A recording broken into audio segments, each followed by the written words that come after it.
I'm Kanan Chandran, the publisher of StormAsia.com, and welcome to the WED WEB CHAT, the Wednesday web chat. I'm sure many of you have questions that you ask yourself along your life's journey about whether this is something you want to do, whether it's the right thing you're doing, are you on the right path? Now, once you've identified your purpose, then you might ask yourself, am I fit to do it? Many people, for instance, land up in jobs and are not fit for it. So have they identified their purpose? Or maybe it's a wrong environment they're in. So there are many aspects and elements to this. And being part of a very noisy world is going to be a challenge to try and make sense of some of the distractions and disruptions that come our way. So how do we adapt to all of these changes, and how do we remain fit to participate at as high a level as we'd like to participate? Now, elite athletes, they train hard, and physically, mentally, they have to be fit and they have to be purposeful. We've got an aging population. At the age of 65, 2 in 100 people may have dementia, but by the time they reach 90, it's almost half of them have dementia. So how do we then cope with that? How do we remain fit and purposeful at that age? Singapore, of course, is now what it's called the Blue Zone. There's a Netflix documentary about it, where people are living over 100 years. And it's a mix of diet and fasting and exercise and stuff like that. So how well are you prepared physically, mentally, emotionally for your life journey? Our panelists will help you with some of these issues. They've got some tips, they've got anecdotes, they've got views, they've got observations to help you train your brain, your frame, and your aims in life. Okay, so we've got Karl Sasi, who's an occupational therapist and a former national hockey player. Karl's based in Western Australia, but he used to play for the Singapore national team. We've got Janice Chia, who's the founder of Ageing Asia, Singapore, and Active55. These are addressing issues around the aging population and what they require. And she says aging requires a mindset shift. And we've got Kim Lee. She's a brain training practitioner. And she used to be a full-time writer before she got hooked on the brain. And she asks, is there anything more intriguing than the complex marvel that is our brain? Welcome, everybody, to today's session. I'd like to ask each of you to just maybe define what the phrase fit for purpose means to you. Let's start with you, Kim. I think it starts first by defining what your purpose is, what you want to be and do, and then figuring out how to get to that level of fitness for it. But I think at the top of it all is maintaining cognitive function, because, the brain is essentially a tool for the mind. And if that tool is blunt, sorry. There's also the correlation between body and mind, right? So that's true. Is that a challenge in terms of trying to bridge that gap? Many people have that gap. You will want certain things and not be able to achieve it because they're not physically capable of doing it. Yeah, I mean, it still boils down to cognitive function and the ability to, first of all, be aware of yourself and try to figure out where you need what you need to do to overcome those things. And a very foundational thing, I think, in our society, which is rife with chronic diseases, is that our diet's not right. That's a really foundational aspect. And but the brain is a part of the body, and if one thing, and you mentioned the connection, right? So if diet is not right, then not just physical health suffers, but also mental health suffers. Okay, we'll get back to that shortly. Karl, what does fit for purpose mean to you? I think I resonate quite well with what Kim just mentioned. I think self-awareness is such a big part in being fit for purpose, but I can only speak about my own personal experiences, and I've come to define fit as 3 factors. So these 3 factors are your physical capabilities. So that's your body, your ability to, where you're creating the foundation for your body to be efficient, to manage life complications. And then you've got your mental capacities, which is your cognitive function, and also your mental health, which come hand in hand with the physical side of things. And I think lastly, not a lot of people think about this is, I think your spiritual fitness as well, whether you have a religion or whether you value something that is also part of your religion, because, you know, if you do a hierarchy, right? If your value is right at the top, technically we can argue that that's a religion, and that's how you shape your lifestyle towards that value. So that's all the three factors. And also, a lot of people don't define what purpose is. I think purpose for me is, I think it's about finding meaning. I like this quote. I think one of the a few videos that I watch is, if you find your why, then you can bear any how. You know, so if you can actually find that meaning, and that's one of the difficult things to find, especially in Singapore, because I'm based now in Australia. I see two differences in the mindset. So to me, being fit has those three factors come into play, resonate with what Kim mentioned as well. And the purpose is all about meaning for me. Janice, how about what's it mean to you, fit for purpose? I think that Aging Asia and Active55, and both of which I started many years ago, looking at the future of aging well for our society, it looks at a mindset shift towards how we think about filial piety. In Asia, typically in the past, children would look after parents as they age, perhaps take time away from work, and then help to be the primary caregiver and to look after them all the way. And typically in Asian families, they used to be larger, and you had multiple siblings that could take on different caregiving duties and even share the load. But as we transition into a new society where family structure is smaller and people are aging with less children or no children at all, that caregiving duty becomes only one child doing it, or even none, and it's an outsourced duty. So because of this shift, people are going to have to look after themselves independently for as long as possible.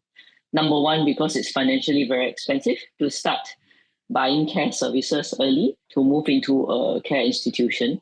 And number two, because it's just better to be able to maintain your own independence, hold the key to your front door, and to be able to be mobile enough to do things for yourself. So to me, fit for purpose applies to the aging world, in particular the last 20 to 30 years before you exit. How do we ensure that we are looking after ourselves well enough so that we can be independent? And how can we also find opportunities to lead that life in a purposeful way? The Japanese call it ikigai. What is your purpose? Do you know the reason why you are waking up every day? I totally agree with what Janice said and the picture she painted about what happens as we get older.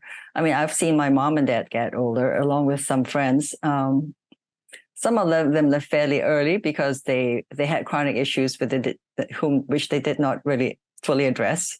And as my dad was quite athletic in his younger years, but I saw him basically get totally out of shape. And I know he struggled quite a bit, especially in the last decade, possibly in the last 20 years. I think he struggled most, quite frankly, with boredom more than anything else. And then he began to struggle with his body as it began to fail him. So, and my mom became very frail. So my takeaway from that is you got to watch out for your body, because you got to make it last at least 100 years. Okay. And I'm also inspired by Dr. Peter Tia, who is a longevity, bit of a longevity expert. He's a New York Times bestselling author, as well as the host of The Drive, which is a podcast, quite a popular podcast on medical and health issues. And he's mooted the idea of the centenarian Olympics, right? So what do you want to be fit for? Right. And he basically, he's talking about functional mobility at the time to maintain your independence. And I think no matter what you want to do in life, you need to have that as a baseline. Otherwise, you're not in the game. Yeah. So have you developed any sort of your own skill for that? Routine, regime for that? I mean, my life has changed quite a bit from being a child to adult. And then I became kind of parent to my parents as they aged, right? And now that they're gone, I'm on my own. And my purpose is like just to go with what I love, because what I love is I really like taking people to the next level. So for me, anything that that I can do for somebody to help improve their condition gives me a zing. So I look for ways to do that, which is probably one reason why, I lead this weekly exercise group for a small bunch of friends who are fairly senior. They range from like late 50s to early 70s, and we work out. So and what's the workout like? We do a total of 100 squats each time we work out. And not all in one shot, but we do 100 squats. And weighted squats, or body weight squats? Then weighted squats. The body weight squats, because the only equipment we bring is the resistance band. And I think strength is really important as you get older, because you're losing muscle, right? So you want to maintain what you have, if not build a bit more.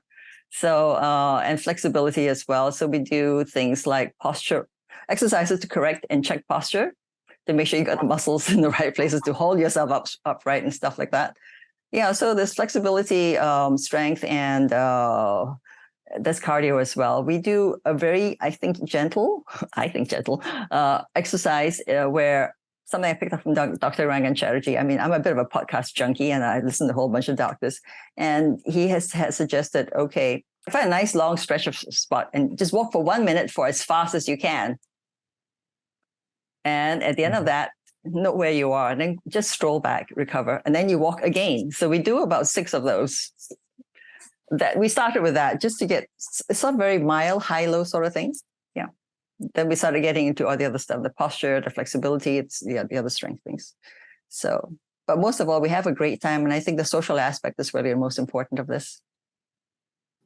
Karl, what do you think of that? No, I think it's excellent, because throughout being fit, I think it's a process, it's a journey. And I think through that journey is, whether you find your meaning or not, that journey is already purposeful, because you have a path. Look, from my own perspective of being an elite athlete in Singapore, I've been an elite athlete, played in the Singapore hockey team for more than a decade. And what I've learned throughout that is the aspects that there needs to be a process of how you do things. And it has to start from baseline. Whether you are young or you're young at heart, there needs to be a process of how you do things. Then you know that you can create that purpose. So number one for me, as an elite athlete, and now an occupational therapist, we always go through, number one is your goal setting. So if you don't have goals, then your path towards life isn't that defined. So if you have a broad goal, have a broad goal. Whether you want to, I want to run a marathon in 2 months. That's a broad goal, but we break down those broader goals into smaller, more specific goals. Like what Kim was saying, look, if we have to do a 1 minute walk, do as fast as you can, let's time that. And then we can monitor that progress as well. So at least you've created a path for yourself, right? So that's goal setting number one. And as an elite athlete and an occupational therapist now, motivation is part of being fit, but I don't think it's the whole thing. A lot of people might give me a lot of flack for this, but I think once you've created a path, set your goals, I think being discipline will trump over motivation. I think the third part is change. Change can happen from now till, maybe in 2 hours, things can change. In 2 years, things can change. 20 years, things can change. So I think setting a good foundation of lifestyle choices and nutrition is such an important factor. You are preparing your body to manage life complications. And as an athlete before, our goal was to, be number 2 in Southeast Asia, let's say. We've got Malaysia. We always play against Malaysia. That's the goal. But if we are not consistent in our lifestyle choices, so training twice a day, 2 hours each session for 7 days a week, then I don't think you'll reach your goal, because that is what we set ourselves. That's the standard that we set ourselves for, to reach that goal. But in relation to occupational therapy, if I'm supporting a client reach their goals, I think helping them understand change and that it's inevitable that change will occur will help them create a more distinct picture of their life, and then we can set those goals. So it takes a lot. It's not just one thing that fits the process of being fit for purpose. And I think number 1 is always goal setting, and it's so vital to develop a path for yourself. Okay, so the sense of purpose has to be there first, Yeah. right? So Janice, you organize your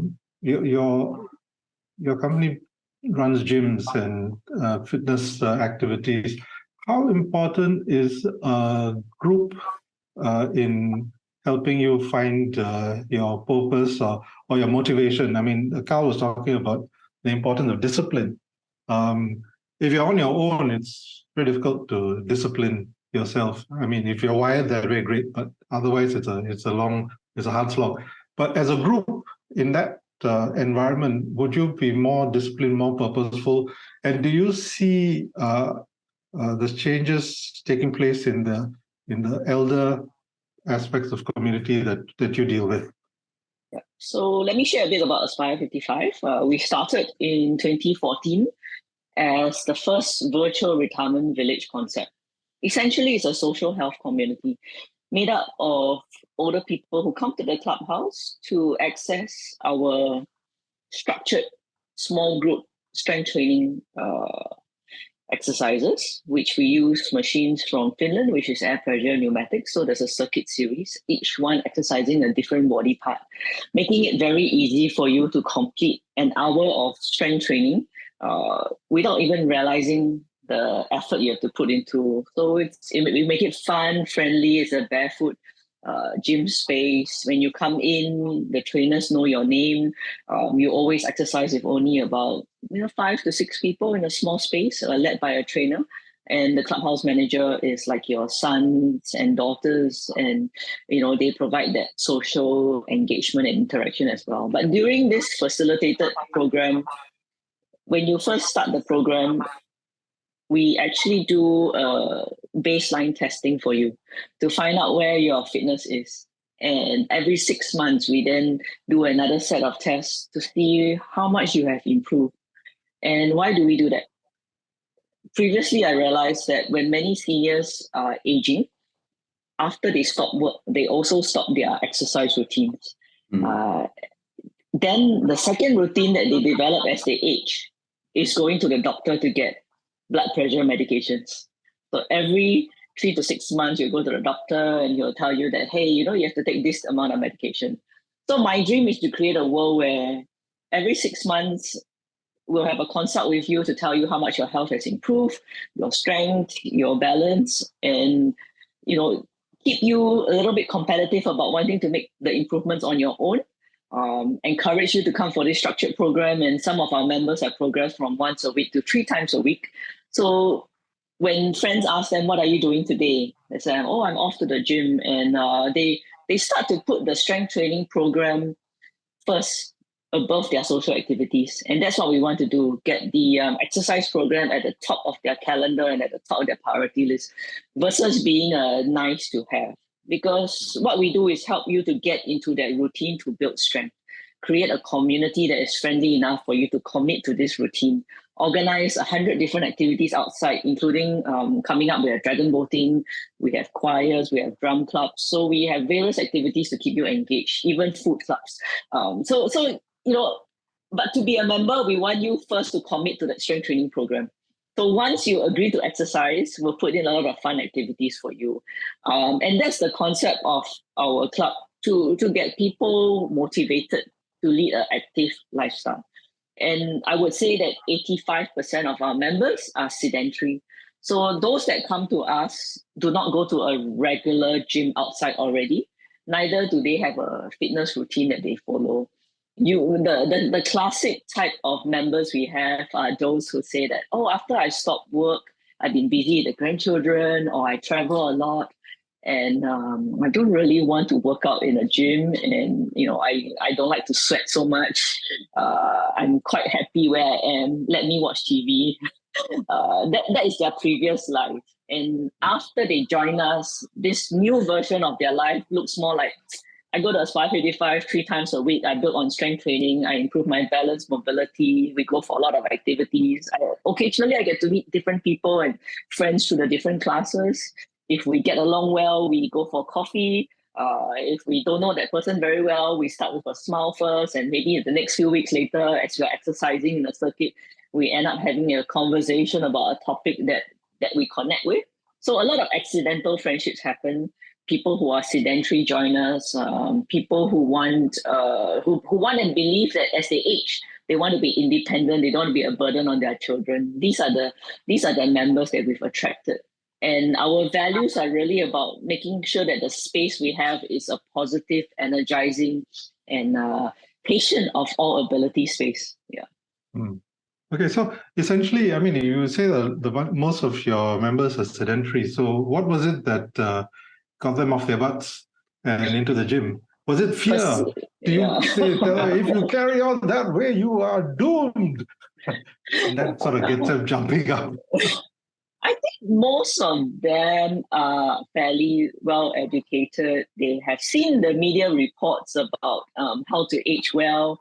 They know that they have to move more as they age.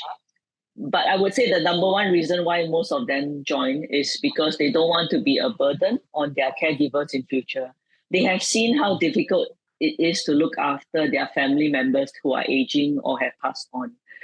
And they hope that they will live in a world where they don't present too much stress on their children and their siblings and their young nieces and nephews who are looking after them. So I would say that most of them know they need to buck up a bit and get stronger as they grow older. Threatening them doesn't work. You can't tell them that you're going to die if you don't exercise. Nobody works well with threats. So I think creating a easy to start routine usually is the first way for them to come. If children want their parents to join us, the first thing that they should do is to make some time to accompany their parents on the first few trips and the first few exercise classes. If more people influence their family members and their older loved ones at home at an early stage, then they would realize that that aging journey for that person becomes easier. It's like the first day of school. Why do parents take leave to bring their kids for primary 1 orientation? But children don't take leave to bring their parents to the gym after retirement. They're busy working round the clock, right? And that's the other challenge as well, isn't it? We have changed from a 9 to 5 routine to literally 24/7 round the clock. You're looking at so many different things that are just shaping the way you live and work around the world. So how do you get around that? I mean, the fact that you could allocate time to do certain things in the past, it's much harder now. How do you help to develop that sense of requirement within you that you need to go and exercise to be physically active? I think you want to make it fun because people move towards things which are pleasurable. So you want to find things which are fun for you, which keep you moving. It doesn't have to be the gym. It could be something like dancing or gardening, as long as you keep moving. Right, and it's fun. Okay, fun. Yeah, I agree with Kim though. It has to be fun. Like we can't force, and even Janice mentioned, we can't force strategies to people. It doesn't work long term. And what Janice mentioned is something occupational therapists preach and advocate. It's called active aging. So it's maintaining the self-independence from your younger time all the way up to your older age. And it's important to maintain that foundation. I don't know, for me, because my schedule is very intense, because I had that habit of waking up early in the morning when I was playing hockey. I start early at 4 o'clock in the morning, and I sleep early at about 8 o'clock. That's the usual schedule that I have. And building and maintaining that routine is such importance for me. So that's something that I preach and advocate for my clients that I work with. But it's a collaboration.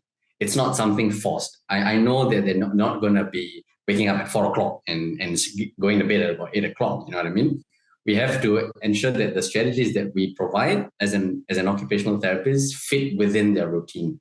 It has to be routines based, and it also has to be strengths based. So strengths based has to be making sure that it's fun for them, so that they are consistently showing up.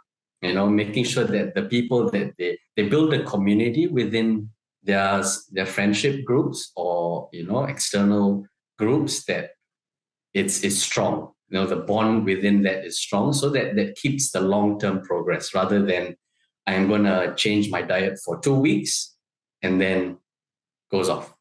So something for me as an OT and as an elite athlete before, I think longevity is key. And throughout that process of being fit for purpose is having good people around you and creating a set routine that works within your strengths and within your routine. So I think that's essential for me, from my personal experience. So how important is sleep in this equation? Absolutely important. Okay. It's I'll nice second that. Sequence, yeah. The brain is so influential in everything that we do.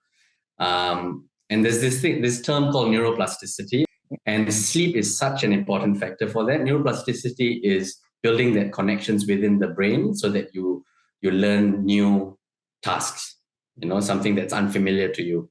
And having a good diet, well, actually, number one would be your physical capacity, making sure that you're having enough oxygen to your brain to ensure that your brain is on the ball, and then making sure that your diet is essential. It feeds your brain. I'm a nasi biryani fan, so you can't be eating nasi biryani for 7 days a week, So and lastly,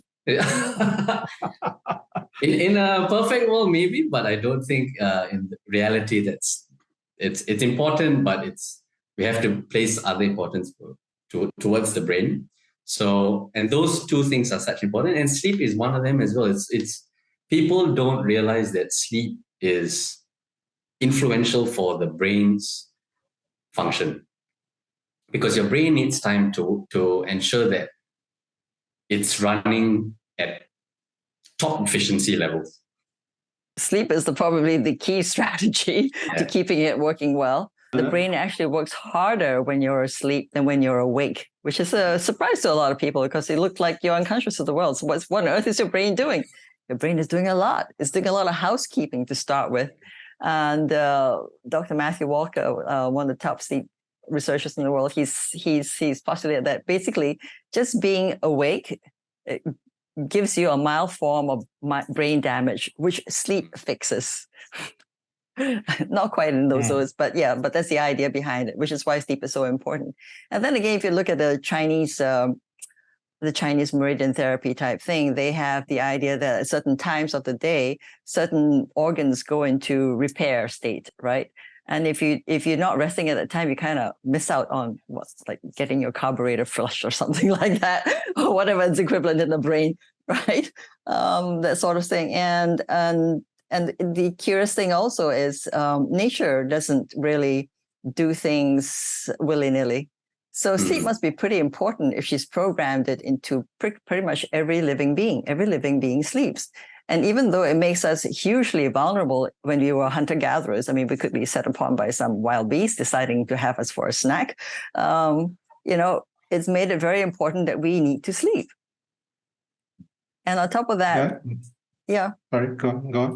The timing is important, right? Correct, yeah. Yeah, the timing is key, actually. Yeah. So we sleep later, we miss out on certain phases.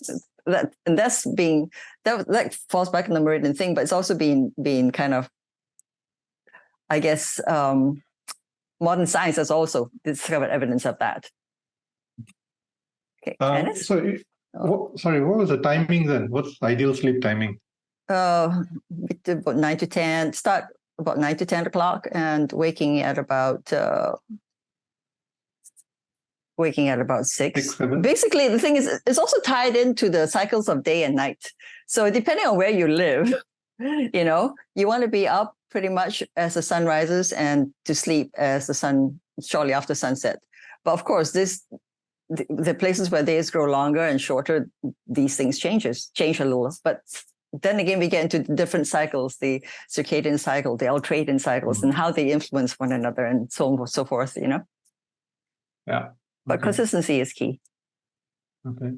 I mean, Janice mentioned about setting a routine, right? And for sleep, there's also a routine for sleep. It's not actually, if you go to bed at 8 and you wake up at 4, that's your sleep. It's actually not. You actually go into deep sleep at about 10 o'clock. If you go to bed at 8 without your phone, you've done your phone use, you've done everything, then the efficiency of sleep is from 10 to probably about 4 o'clock. That's when you have the best sleep. And then you'll be out of that REM sleep after. But creating, as Janice mentioned about creating a routine, which is such an essential part of sleep even. So I know, Janice, you can explain a little bit more on that. Yeah, I think it's almost like as you age, do you have a fun timetable for yourself on all these different activities? Not that you want to follow it strictly and be rigid, but it's just a framework. And for some of the seniors whom we see are doing quite well in their rest times, I think they have a sleep routine that starts at about 9:30 or 10, and they try to sleep by 11, get about 7 to 8 hours of sleep. The other habits that they have is also drinking enough water, waking up early to head for some exercises or to start on their daily routine. They typically the sleep patterns are quite early for those who are aging well and looking good. So if you want to look young as you grow older, then that's a great motivation that you get enough sleep and early enough sleep. So some people say, as I age, I cannot sleep because it's challenging.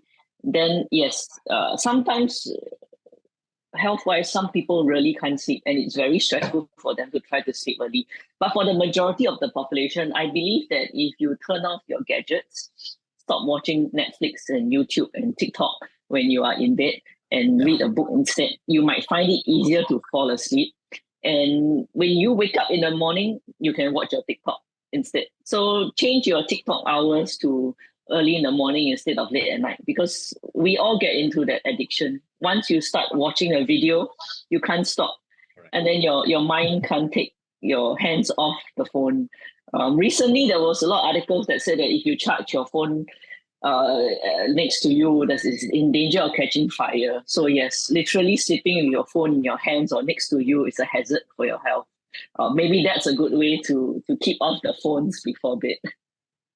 Well, I think the lifestyle changes might have to reshape some of this, because people are traveling a lot. They're traveling again, and they're in different time zones all the time. So some people travel so frequently that no set time zone for enough duration of time, right? So how do people like that cope with this? Because if you're supposed to follow some sort of pattern, but you're not, you're in a different place, different time zones, you have to adjust, and you've got that infernal device in your hand to distract you all the time.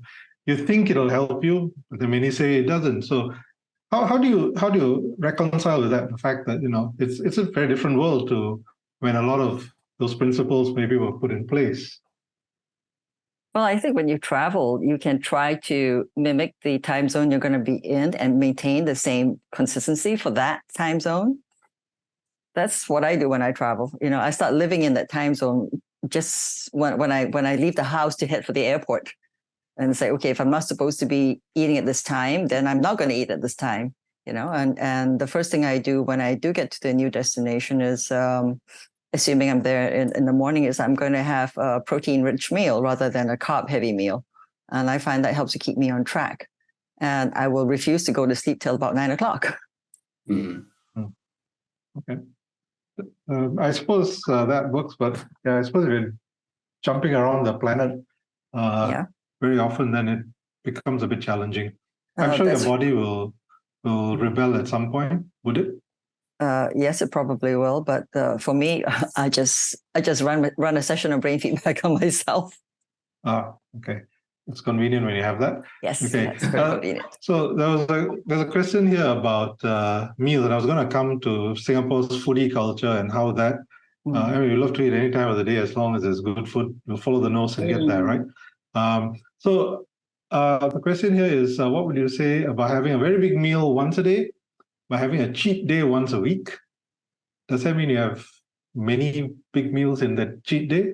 I'm not sure. And she's asking this because that's what the doctor prescribed, and she has lost 7.5 pounds. What's that in kg? What? 7.5 pounds? Wow. Okay, anyway, it's a lot of kg. 3.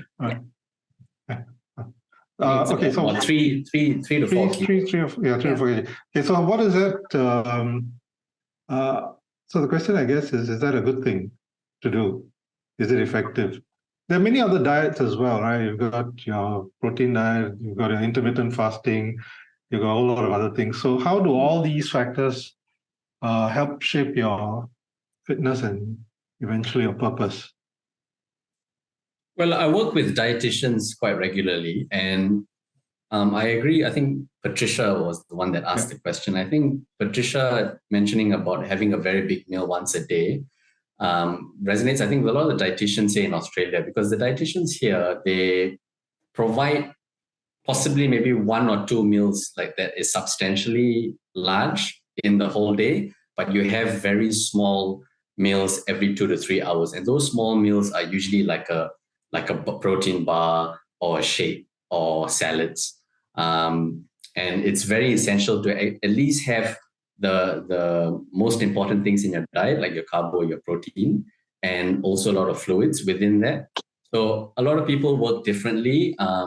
And most likely, if those weight that was lost was a healthy weight, then hence why the doctor prescribed it. But a lot of the dietitians here do regularly consult clients mentioning about having 1 or 2 meals that are substantial and have smaller meals after every 2 to 3 hours.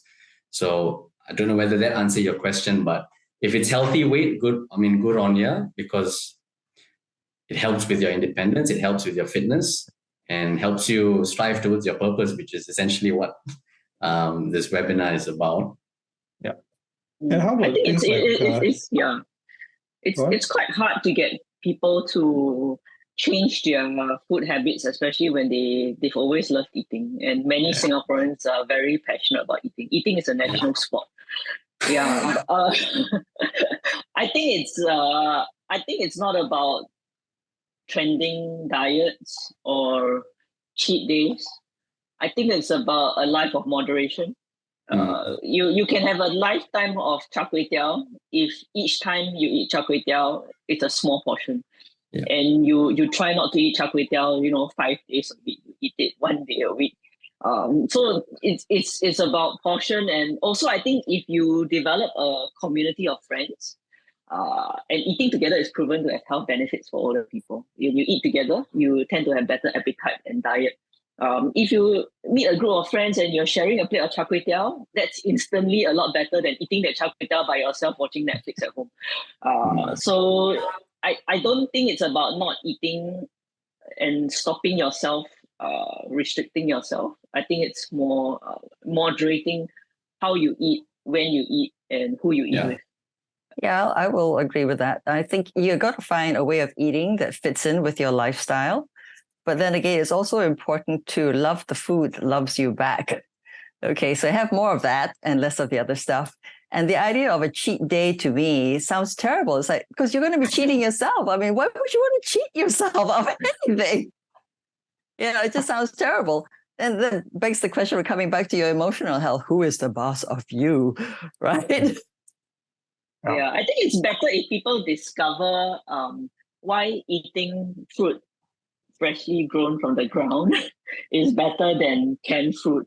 What are the nutritional benefits and why it just feels good to cut a watermelon, to eat fresh watermelon, rather than to say everything comes from a can. I think educating a population about nutrition is boring. Maybe bringing them out to the farm to have exposure to fresh vegetables and fruits and seeing how it's grown, or meeting the farmer. This might inspire them to have more things that are grown from the ground. Which good point, Janice, about that, because I was just wondering, there are a lot of policies out there, messages from ministries about how you should do this and should do that, and when it comes to eating well and aging well and all that kind of stuff. Is that method of delivery helpful? Does it encourage you to do more? Because that's usually tinged with that fear thing. If you don't, then you'll have all these other issues. Is there a better way of delivering the message so that people will be more interested and keen to engage with it? I think aging well comes from education.